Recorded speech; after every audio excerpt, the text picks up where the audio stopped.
aktivitas setelah liburan, kita kan baru masuk nih. Kamu gimana itu liburan yang kemarin? Wah, menyenangkan sekali, sangat menyenangkan. Kenapa kok bisa menyenangkan sekali? Karena apa ya? Setiap hari itu selalu ada datang hal-hal yang menyenangkan seperti tidur, mimpi itu. Nah, ya. Bagus sekali. Kamu siapa sih namanya? Saya lupa. Dimas Aulia Rahman. Oke, kita lanjut ke yang lain. Oh ini. Kamu gimana sih liburannya kemarin? Apa yang sering kamu lakuin gitu? Banyak sih kegiatannya. Baking kue. Oh, ada ngelakuin sesuatu yang nge-branding diri atau ngembangin skill? Belum sih. Oh, makanya kamu mengikuti kelas ini. Iya. Bagus. Oke, di sini ya kita akan menjelaskan tentang seni berbicara. Dalam seni berbicara storytelling, kita memerlukan penyusunan cerita yang menarik. Tidak serta merta kita melakukan cerita yang monoton, tidak membangkitkan selera, hasrat. Jadi kita harus menyusun cerita yang menarik supaya audiens itu tergugah, terpengaruh. Gitu. Pilih topik dan ide yang sesuai dengan audiens. Untuk melakukan poin ini, pilih topik dan ide yang sesuai dengan audiens, kita memerlukan riset dulu. Kita harus memerlukan kesimpulan cepat. Kita harus melatar belakangi dulu audiens itu seperti apa. Dia hobinya apa, sukanya apa. Contoh, misal audiens itu suka tentang politik.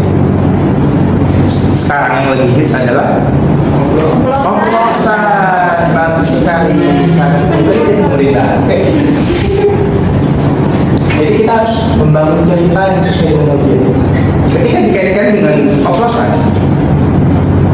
kita membangun cerita yang sesuai dengan audiens. Contohnya seperti ini. Nih, misalkan, menurut kamu, oplosan yang terjadi sekarang adalah salah siapa? Wah, salah dari pihak-pihak tertentu. Saya tidak bisa menyebutkan. Iya. Oplosan dilakukan oleh suatu oknum untuk menguntungkan diri sendiri dan merugikan beberapa pihak yang membutuhkan. Dari dampak oplosan bensin tersebut akan membuat beberapa motor-motor pemakai di Indonesia ini berkarat karena tidak sesuai oktan dari motor tersebut. Ketika kamu merasakan dampak tersebut, kamu akan bagaimana? Sangat mengeluh, sangat kecewa. Coba mengeluhnya dan kecewanya gimana? Coba berdiri.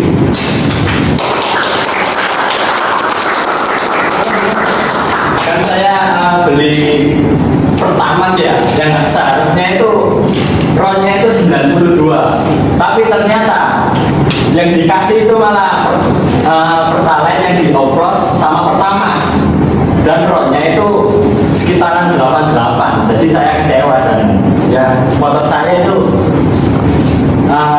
sangat apa ya, rusak. Bagus sekali contohnya. Bertahan dulu.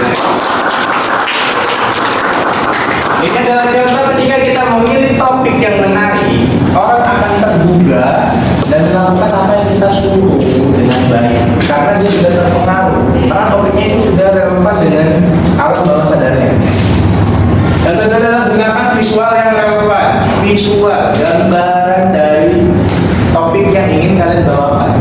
Ini harus menarik, harus relevan juga. Gak mungkin tentang oplosan bensin kamu gambarnya es degan, kan gak mungkin. Ketawa dong.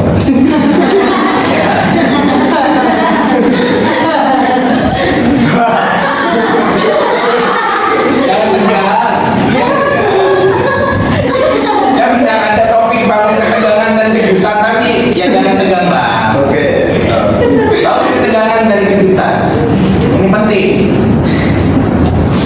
Apa pentingnya? Karena ketika dia tegang, dia akan termenung, dia akan fokus kepada kita. Jadi penyampaian materi dan cerita yang menarik dari kita itu akan tersampaikan dengan baik karena dia fokus. dan kejutan itu kita bilang seperti ini.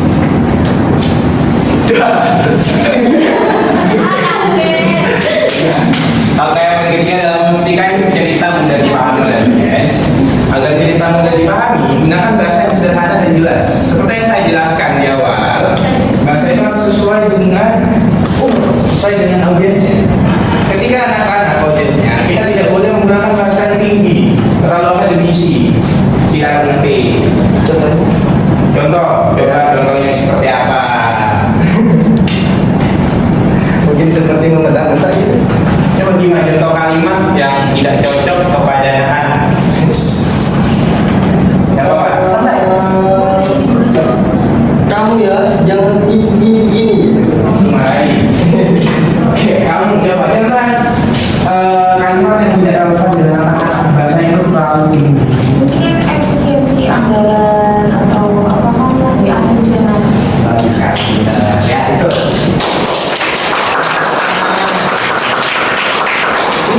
Ini sangat mengapresiasi semuanya sekali ya. Kayak gitu. Kita harus menggunakan bahasa yang sederhana dan jelas. Yang kita harus menyesuaikan kemampuan audiens kita. Kalau audiens kita itu tidak paham tentang bahasa-bahasa itu, jangan menggunakannya. Karena percuma teknik storytelling kita yang kita gunakan itu tidak akan tersampaikan dan tidak akan efektif. Hindari penggunaan istilah atau jargon yang mungkin tidak dikenal oleh audiens. Struktur cerita harus logis dan terorganisir dengan baik, dan penggunaan metafora atau contoh konkret juga dapat membantu audiens memahami pesan.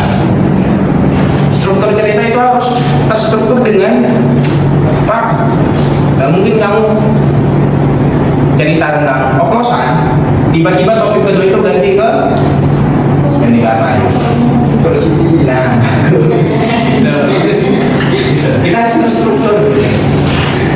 Pembukaan, inti, contohnya apa, lalu maksud dari kita menyampaikan itu apa, supaya audiens itu paham.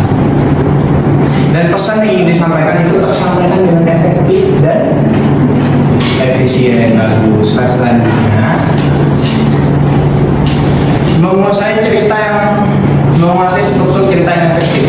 Nih, lanjut ke penjelasan lebih detail. Struktur cerita merupakan kerangka dasar yang mengatur alur dan perkembangan narasi, memastikan bahwa cerita memiliki koherensi serta daya tarik bagi pembaca.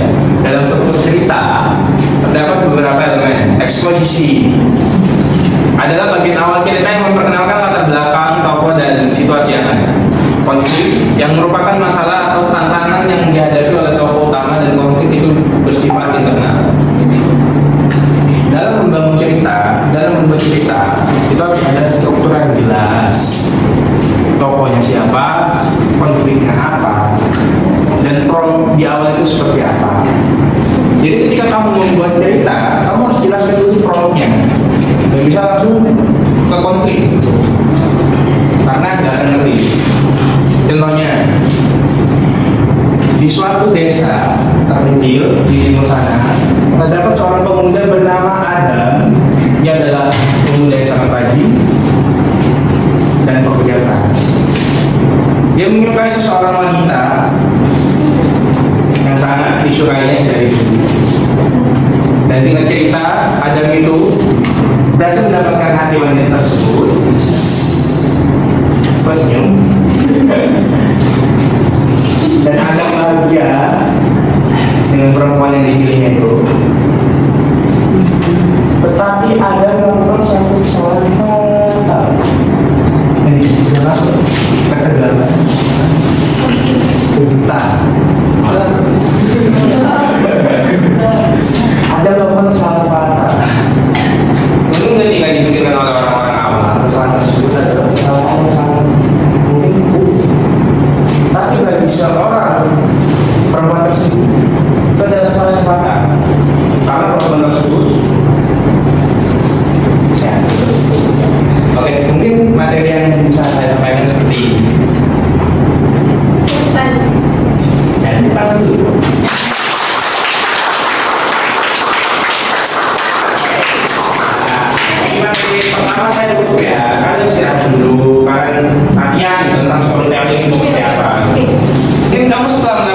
setelah mengerti teknik-teknik yang diajarkan di materi ini, kamu akan mempraktekannya atau seperti apa?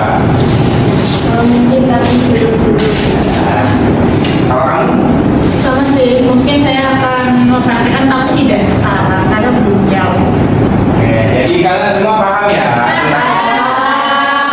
Oke, jadi saya tutup ya. Kalian istirahat. Oh, kalian puasa ya? Iya. Ya, baca materi udah gitu ya. Terima kasih. Sama-sama. Oke. Halo semuanya.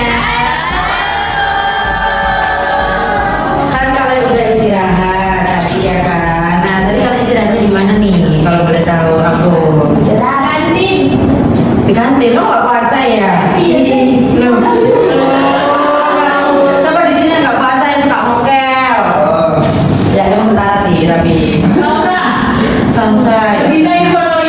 Ya, tadi kan udah ya disampaikan sama Kak Jaka tentang materi kita yang menguasai struktur cerita tadi sebagian, dan benar apa yang telah dikatakan oleh Kak Jaka bahwasanya bagaimana teknik kita bercerita kepada para audiens, bagaimana cara kita mengerti sasaran audiens itu sangat penting teman-teman. Nah, untuk yang materi selanjutnya ini karena ini tadi udah dijelaskan ya tentang eksposisi dan juga konflik oleh Kak Jagat. Nah, tapi sebelumnya aku takutnya ini lupa sih teman-teman nih. Biasanya habis makan enggak sih habis istirahat itu lupa ya. Saya mau tanya sih, gimana sih contoh dari eksposisi Kak Ria sih? Silakan Kak. Contoh dari eksposisi Kak Ria. Iya, seperti ini. Bagian awal cerita. Kayak menceritakan latar belakang dari toko gitu. Oke, boleh, bagus sekali. Kalau dari contoh konflik nih, siapa ya? Kak Davina. Ini dari tadi Kak Davina kayak diem aja ngantuk gitu ya, puasa. Konflik mungkin suatu masalah yang ada di Iya, memang suatu masalah. Tapi gimana nih contoh percakapan yang kita bangun di hadapan para audiens? Aku tahu mungkin menghadapkan suatu problem masalah ke menanyakan. Oh, jadi memang kita menaikkan problemnya ya ketika kita mulai bercerita. Benar sekali, tepuk tangan tuh Kak Davina. Lanjut. Oke, selanjutnya adalah elemen-elemen kunci pada teknik storytelling banget guys.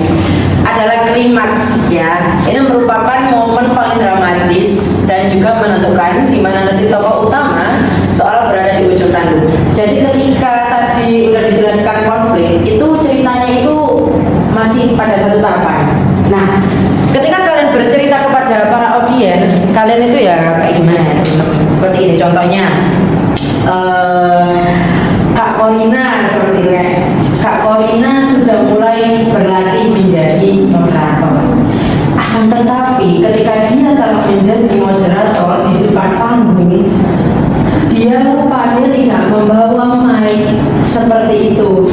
Nah, barulah itu mulai berada di ujung konflik seperti itu. Jadi kalian tuh menceritakannya juga harus berurutan teman-teman. Habis dari eksposisi, terus habis itu habis dari konflik, kalian harus langsung dari ke klimaks seperti itu. Oke, selanjutnya di resolusi. Nah, resolusi ini memberikan kelegaan bagi pembaca setelah melewati ketegangan di klimaks ya. Jadi kalau resolusi ini lebih ke apa ya teman-teman? Udah ada solusinya seperti itu. Nah, contohnya tadi Kak Korina kan mic-nya kelupaan. Nah, Kak Korina ini mencoba menghandle situasi. Maaf ya, aku belum ambil mic-nya. Terus dengan nada-nada bercanda, humorisnya, kayak dia turun panggung. Seperti itu contohnya teman-teman. Bisa dipahami nggak sih? Bisa. Dipahami nggak? Bisa. Kalau dari resolusi, kalau dari teman-teman sendiri itu gimana? Kak Elsa. Kalau menurut saya ya Kak ya, mohon maaf kalau salah. Jadi resolusi yang saya tangkap dari tadi, misalkan tadi ya ada mic ketinggalan. Nah itu sang motivator turun untuk ngambil mix. Tapi kan kadang para audien itu suka bingung loh kemana, masa ya kita ngomong kayak ambil mic kan itu kayak nggak prepare banget gitu loh, berarti itu apa pematerinya, berarti kita pengalian itu kayak bisa dikasih untuk mungkin ada urusan sejenak, jadi kita isi dengan ice breaking atau dengan soal-soal yang sudah setengah tadi dipaparkan atau gimana gitu menurut saya Kak. Oke, jawabannya hampir benar, ya hampir salah juga sebenarnya. Langsung aja ya teman-teman, biar kita tidak memperlambat waktu kita karena di sini kan berbuka puasa kan. Langsung aja kita ke pesan moral, yaitu nilai atau pelajaran yang ingin disampaikan penulis melalui narasi tersebut. Nah, di sini bagaimana kita sebagai apa ya speaker, sebagai pembicara itu menyampaikan pesan moral yang bisa diambil dari kisah-kisah tersebut, kayak kisahnya si judulnya aja kayak si Corina dan Mick yang berkhianat, seperti itu contoh judulnya ya teman-teman. Nah, kita mengambillah, kita menceritakan kepada para audiens bagaimana kita memberikan contoh pesan moral. Jadi kayak gini, dari kejadian Kak Corina kita bisa mengerti bahwa public speaking itu bukan hanya tentang bagaimana cara kita berbicara di depan publik, bagaimana cara kita bercerita kepada publik seperti itu. Akan tetapi dari kasus tersebut kita bisa mengambil pelajaran, yakni bagaimana cara kita bisa menghandle situasi dan bagaimana kita bisa berinisiatif pada suatu kondisi yang tidak memungkinkan atau di luar kendali kita. Jadi bagi kalian yang di luar sana, jangan takut dan jangan merasa tidak percaya diri, karena public speaking itu berasal dari dalam diri kita sendiri. Bagaimana cara kita menguasai bahasa tubuh kita, bagaimana cara kita menguasai segala hal yang terjadi di depan mata kita. Seperti itu contohnya teman-teman, kalau ketika kalian memberikan contoh pesan moral dari kasus tersebut, dari kasus Kak Corina seperti itu. Dari sini apakah ada yang mau ditanyakan, maksudnya dari materi klimaks, resolusi, pesan moral? Ada. Boleh, ada. Pertanyaan apa nih Kak Zila? Kayaknya kamu sangat bergembira sekali ya hari ini. Izin bertanya ya, bagaimana sih membuat pesan moral yang sesuai dengan karakter atau cerita yang dibuat tadi? Misalnya kan biasanya takutnya kan bikin pesan moral itu asal aja, terus nggak sesuai maknanya. Nah itu bagaimana sih caranya membuat agar sesuai dengan cerita yang telah dilakukan dari eksposisi sampai ke resolusi gitu? Terima kasih. Oke, baik. Langsung saya jawab aja ya. Kak Zila, kan benar kan namanya? Ya benar. Nah, jadi bagaimana sih cara kita mengambil pesan moral sesuai dengan cerita-cerita yang telah kita paparkan di audiens? Nah, jadi ya gimana ya Kak? Kan kita juga sebelumnya pernah memiliki pengalaman berbagai macam tentunya. Nah, dari pengalaman-pengalaman tersebut pastinya kita ini memiliki solusi sendiri. Dari solusi tersebut muncullah pesan moral yang bisa kita ambil, kayak oh aku dulu pernah seperti ini, atau enggak aku dulu pernah memiliki teman yang memiliki kejadian seperti itu.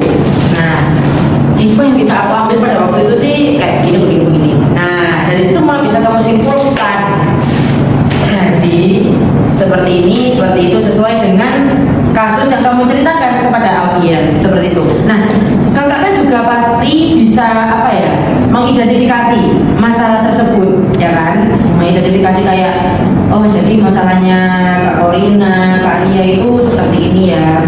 Berarti kalau dari sisi aku sendiri itu pesan moralnya seperti ini. Nanti kalau memang Kak Zila ini udah kayak buntu lah kasarannya itu kayak aduh ya aku kok bingung ya apa ini. Nah, Kak Zila ini bisa melempar pertanyaan ke para audiens seperti itu, seperti kayak kalau dari pesan moralnya ini aku mau ambil dari teman-teman dulu deh, contohnya ke Kak Nia. Apa nih Kak Nia pesan moral dari yang telah disampaikan oleh pemateri kita pada siang hari ini? Seperti itu. Kalau sudah menjawab Kak Zila? Sudah, terima kasih. Sama-sama. Untuk kita memberikan pesan moral yang sesuai dan relevan dengan cerita yang kita buat, pertama kita harus membaca cerita itu dari awal, konfliknya seperti apa. Sebenarnya yang paling penting itu di bagian konflik resolusi. Resolusi kan adalah sebuah kelegaan setelah konflik, penyelesaiannya, tapi nggak klimaks ya. Jadi kamu jika pengen buat pesan moral, kamu harus lihat konfliknya dulu. Misal konfliknya adalah telat bangun terus telat sekolah, konfliknya gitu kan. Jadi pesan moralnya itu adalah dampak dari itu, tapi kita lihat dari sisi positifnya. Contohnya, dari telat bangun tersebut sehingga Rani mengakibatkan dia tidak bisa sekolah, tetapi positifnya sekolah itu dibom, jadi Rani itu selamat, gitu moralnya. Jadi moralnya adalah kita harus selalu bersyukur, gitu. Harus selalu melihat dari sudut pandang yang berbeda, gitu. Seperti itu caranya, harus melihat konflik dulu apa dampaknya apa, baru pesan moral seperti itu. Terima kasih Ya, Ya, jadi pesan moral sendiri itu memang apa ya teman-teman? Enggak selamanya harus kita bisa menyelesaikan konflik tersebut, tapi pesan moral itu bisa kita ambil dari hikmah yang bisa kita petik dari kejadian tersebut seperti itu. Jadi nggak harus dari solusinya atau apa. Itu memang apa ya teman-teman? Enggak selamanya harus kita bisa menyelesaikan konflik tersebut, tapi pesan moral itu bisa kita ambil dari hikmah yang bisa kita petik dari kejadian tersebut seperti itu. Jadi nggak harus dari solusinya atau apa seperti itu. baik, ini adalah sesi tanya jawab terakhir dari materi yang saya sudah sampaikan. Jadi kalian jika ingin menanyakan silakan angkat tangan. Tuh, coba. Wah, sangat antusias sekali. Kamu deh, ayo mau nanya apa? Oke, saya di sini akan menanyakan mengenai materi yang pertama tadi. Kan ada poin memilih cerita yang relevan. Nah, pertanyaan saya, bagaimana caranya kita ini bisa memastikan kalau cerita yang kita pilih itu benar-benar relevan dengan audiens? Baik, pertanyaan bagus dan menarik sekali ya. Tangan dulu. Bagaimana cara kita tahu kalau cerita yang sudah kita kasih itu adalah sudah relevan?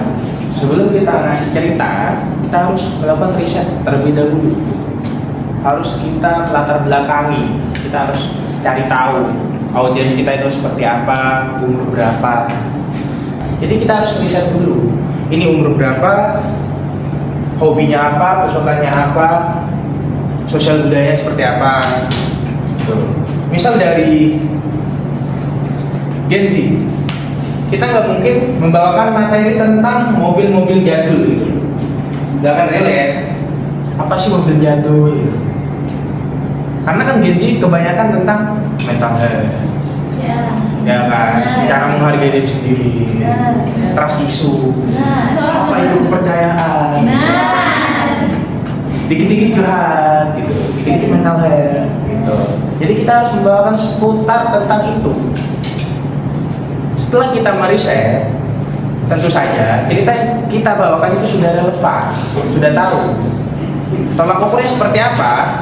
Ketika kita membawakan cerita ke audiens tersebut dan audiens tersebut tergugah dan merespon, tandanya penyampaian materi kita atau cerita kita itu sudah relevan. Seperti itu. Bagaimana? Ya, sama-sama. Mungkin ada yang mau ditanyakan lagi. Oke. Sebelumnya saya ingin bertanya mengenai seni berbicara yang disampaikan oleh Pak Jagat ya. Ya, Bapak, terima kasih sekali. Saya sangat tua. Seperti yang sudah disampaikan tadi mengenai seni berbicara, kan seperti yang sudah Bapak jelaskan mengenai bagaimana sih cara kita beradaptasi dengan audiens dan juga bagaimana sih cara kita mengontrol intonasi saat kita berbicara begitu. Jadi yang ingin saya tanyakan itu bagaimana keterampilan berbicara yang baik penting dalam kehidupan sehari-hari dan bagaimana cara kita untuk meningkatkannya. Oke, baik. Pertanyaan sangat kompleks sekali dan bagus ya.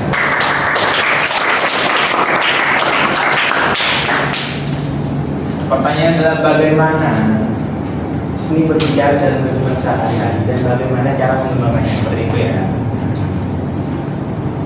Ketika kita ingin mengembangkan seni berbicara, kita tidak serta-merta melakukannya secara gamblang dan tanpa latihan. Semua itu harus dilatih. Semua itu butuh latihan, proses.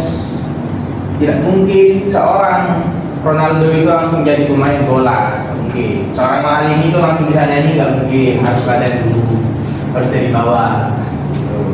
Jadi, ketika kita ingin mengembangkan seni berbicara, kita harus latih. Dari yang sederhana deh. Contohnya, kita berbicara di kaca. Yang bilang kan, mana udah kita berbicara. Aku adalah seorang. Kamu ulang kalimat yang sekiranya kamu itu gagal dalam kalimat itu. Kamu ulang terus menerus sampai kamu itu tidak gagal. Dari hal kecil tersebut, seni berbicara kamu itu menjadi berkembang. Jadi intinya adalah kamu banyak-banyak latihan gitu. Dari hal kecil saja. Ketemu orang baru misalnya, seperti kamu di Indomaret galau minum Golda, ada orang duduk, kamu aja ngobrol, lepas galau juga, ya mas kenapa gini, kamu ajak dia berbicara, membangun topik, itu bagaimana? Sudah terjawab sih dari penjelasan yang Bapak sampaikan. Ya, Terima kasih. sama-sama. Ada lagi yang mau nanya? Sudah paham. Oke. Mungkin selanjutnya akan disampaikan oleh Kak Adia. Tentu saja ya saya tunjuk biar tidak makan banyak waktu ya, karena ini jamnya sebentar saya Bapak. Kak Zila, silakan maju Kak Zila.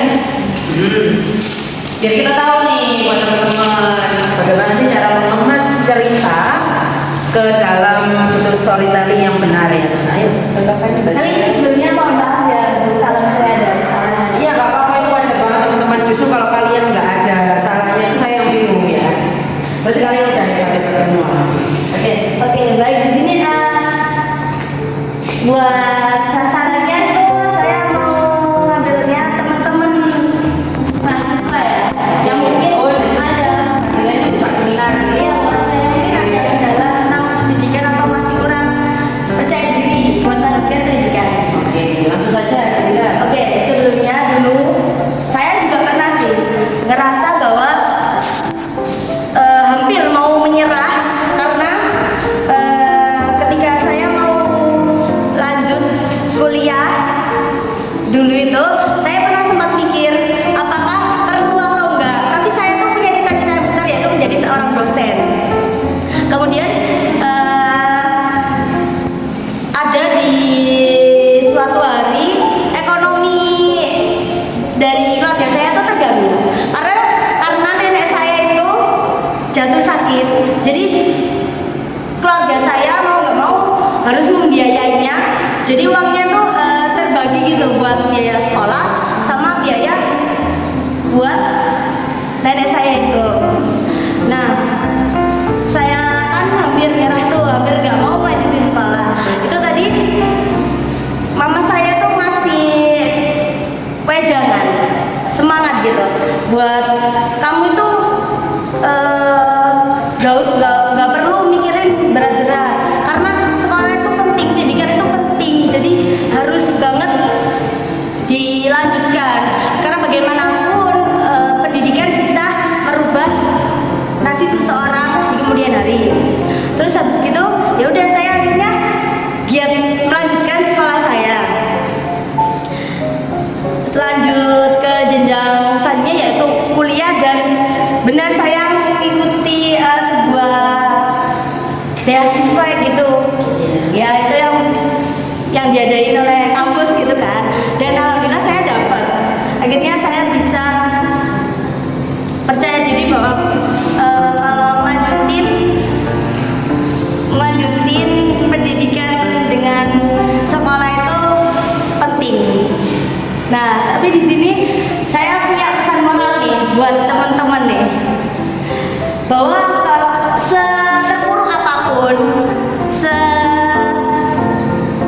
hampir menyerah apapun diri kita itu harus tetap sungguh-sungguh buat melanjutkan pendidikan, karena gimana pun pendidikan itu penting gitu. Terima kasih. Oke, ulang dulu buat Najila. Kalau dari keseluruhan cerita dan cara penyampaiannya itu udah bagus ya Kak Dila, maksudnya runtut sesuai dengan struktur storytelling itu tadi. Tapi mungkin lain kali bisa untuk apa ya, jangan sampai boros kalimat, seperti memulai kata dulu seperti itu ya. Nah, tapi nanti di evaluasi selanjutnya akan dibahas oleh Kak Caka. Jadi saya hanya menambahkan mungkin sedikit dari cerita Kain tadi tentang isu pendidikan dan bagaimana Kak Jila ini mengatasinya ya. Dan itu dibungkus secara bagus nanti ceritanya. Mungkin bisa di lain kali biar lebih runtut lagi seperti itu. Udah sih. Terima kasih. Oke, langsung saja kita ke teman-teman yang selanjutnya. Siapa ini? Kak Ria. Iya, silakan Kak Ria. Kak, soalnya tadi saya lihat Kak Ria ini kok sangat amat mencermati gitu ya. Sangat amat khusyuk. Silakan Kak Ria. Nah, jadi di sini saya akan menceritakan storytelling dengan pengalaman saya. Jadi ketika bulan Ramadan kemarin, saya dengan teman-teman saya merencanakan untuk buka puasa di suatu tempat yang mengadakan takjil gratis. Nah, ketika di perjalanan tiba-tiba langit itu mendung. Akhirnya kita memutuskan untuk berburu agar cepat sampai tujuan. Kemudian setelah sampai tujuan, kita langsung membaris untuk mengambil takjil yang sudah disediakan. Dan ternyata ketika kita udah mau ambil makanan, hujan tiba-tiba turun dengan deras. Kemudian kita lari dan mencari tempat untuk berteduh. Kemudian sudah menemukan tempat untuk berteduh, ternyata hujan semakin deras. Akhirnya kita berbuka puasa di situ dan buru-buru untuk pulang karena baju kita itu sudah basah kuyup. Nah, hujan belum reda, akhirnya kita memutuskan untuk pulang. Jadi menurut saya buka bersama yang kita lakukan itu gagal karena apa yang kita rencanakan itu tidak sesuai dengan apa yang kita inginkan. Sudah, terima kasih. Oke, beri tepuk tangan dulu buat Kak Ria. Terus banget ya Kak Ria ya, pengalamannya itu gong di luar nalar gitu kalau kata anak zaman sekarang seperti itu. Nah, kalau bisa menambahkan ya Kak Ria ya, dari aku sih mungkin cuma sedikit aja.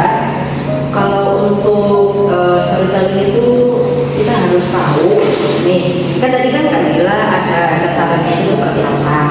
Nah, nanti Kak Ria itu sebelum menyampaikan cerita tersebut kepada para audiens, Kak Ria kenali dulu audiensnya seperti itu. Terus untuk penuntutan strukturnya itu tadi, nah itu apa ya, penuntutan strukturnya itu mungkin dari eksposisi sampai ke pesan moralnya itu harus ada Kak Ria. Jadi saya lihat soalnya tidak ada pesan moral gitu loh, karena ketika kita menyampaikan kepada para audiens, kita harus tahu apa pelajaran apa yang bisa diambil dari ceritanya Kak Ria tersebut. Nah, kalau contohnya sih mungkin bisa dibuat oleh evaluator kita nantinya ya teman-teman. Jadi di sini saya hanya menambahkan sedikit saja seperti itu Kak Ria. Saya hanya membimbing teman-teman tadi seperti itu. Oke, silakan boleh dulu Kak Ria. Terima kasih banyak Kak Ria. Ya Allah.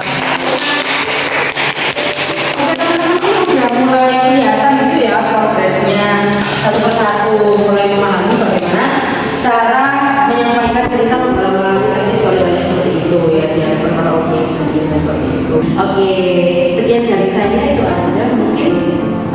Bisa langsung beralih kita ke evaluasi dan juga ke refleksi ya teman-teman. Kembali lagi sama kajian tadi. Ini sih saya akan mengevaluasi dari praktek tadi. Siapa namanya kamu? Sila kamu siapa? Iya. Nah, tadi kita juga sangat menarik ya, sangat menggugah